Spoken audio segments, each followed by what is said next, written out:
Getting away this summer is understandably going to be a little bit tougher than before. But what if I told you that everything you needed for a sand, sea and summer-soaked experience was right here in the UK? Well, it is. I'm going to jump in this two-seater roadster and I'm going to take you on a whistle-stop tour of the Garden of England.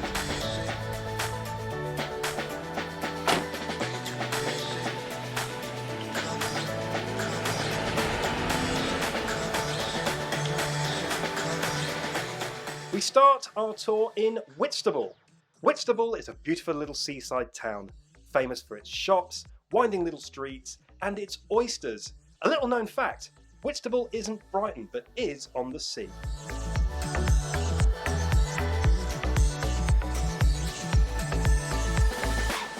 You can have something to eat, and once you've wandered around the town, you can head across to the beautiful Tankerton Slopes. The slopes stretch out for miles, and eventually, if you were to swim through the sea, you'll hit Norway.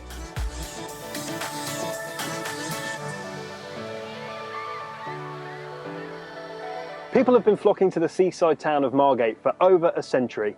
You've got the Turner Contemporary, opened in 2011, and Dreamland, that this year is celebrating its centenary. But don't worry, if you don't want to actually go and do anything, you can just enjoy the views.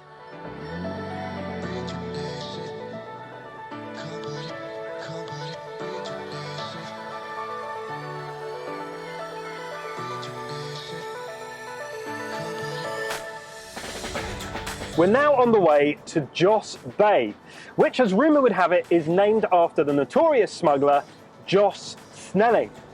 Now, whether it's named after this smuggler or not, one thing is not in question. It is a beautiful spot to spend a little bit of time with friends and family, looking out over the ocean and enjoying the sand between your toes.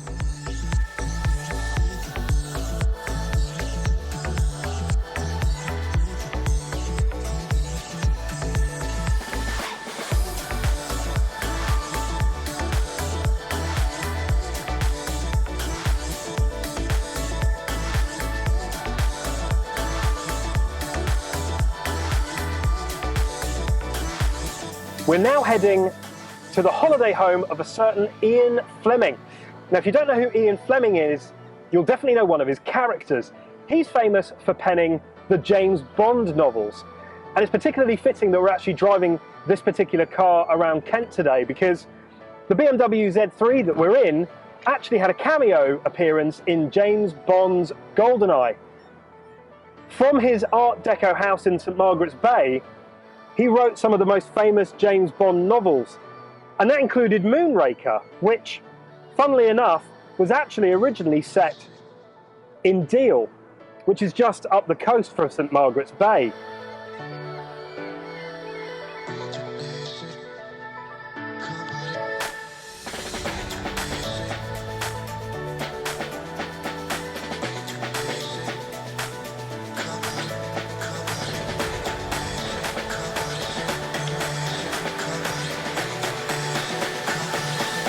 And you can see how he was inspired by the cliffs and just the general vista that you get from this beautiful corner of Kent, which is incidentally the closest that you can get to France without physically being in the sea and getting your feet wet.